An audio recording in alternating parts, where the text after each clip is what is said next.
Iran has condemned new United States sanctions that punish any company that works with Syria's President Bashar al-Assad, saying they were cruel, and would exacerbate suffering in the war-torn country.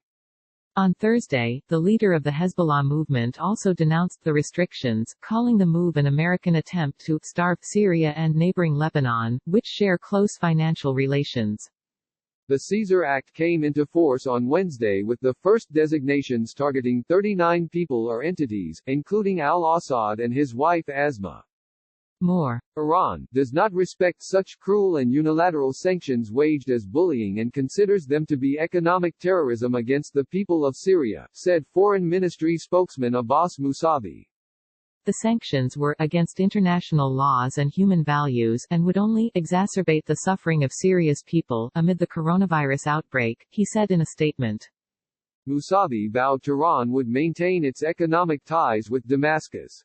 Iran has also been under U.S. sanctions since 2018 when Washington unilaterally withdrew from a landmark nuclear agreement with world powers and reimposed them, targeting the crucial oil and banking sectors.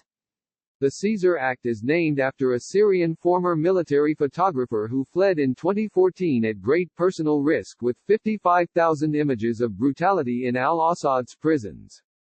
Hassan Nasrallah, head of Lebanon's Hezbollah, also condemned the new U.S. sanctions. The Caesar Act aims to starve Lebanon just as it aims to starve Syria, Nasrallah said in a televised speech on Tuesday.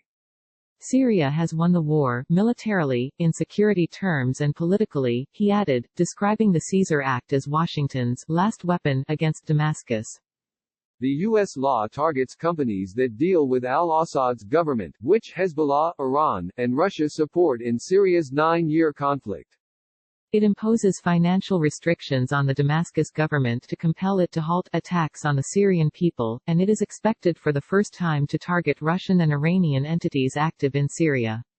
The Syrian government and loyalist businessmen are already targeted by U.S. and European sanctions.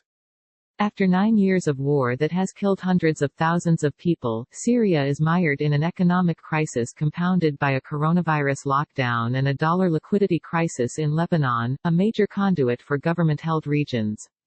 A large chunk of Syria's population is living in poverty, prices have soared and the value of the Syrian pound has hit record lows against the dollar on the black market. Nasrallah also accused the U.S. of engineering the collapse of the Syrian currency but vowed al-Assad's allies would stand by the regime.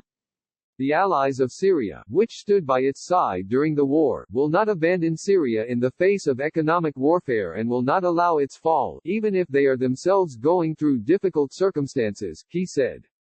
Lebanon too is experiencing the worst financial meltdown since the end of its own 1975–1990 civil war, as well as being rocked by months of anti-government protests. The Americans are pressurizing the Bank of Lebanon to prevent it from putting enough dollars into the market, Nasrallah said, alleging Washington was just using claims that Hezbollah was sending dollars into Syria as a pretext. He also accused the U.S. government of trying to get Lebanon to push Hezbollah into giving up its weapons but vowed it would never do so. Nasrallah called on the Lebanese government not to submit to the Caesar Act, noting the country is likely to be deeply hurt if it does. He said Syria was Lebanon's only land route to the world, so trade would be harmed.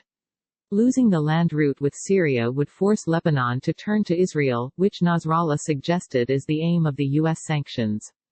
The U.S. has warned al-Assad he will never secure a full victory and must reach a political compromise.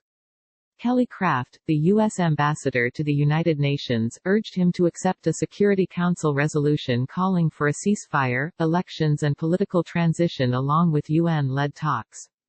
The Assad regime has a clear choice to make: pursue the political path established in Resolution 2254, or leave the United States with no other choice but to continue withholding reconstruction funding and impose sanctions against the regime and its financial backers, Kraft said.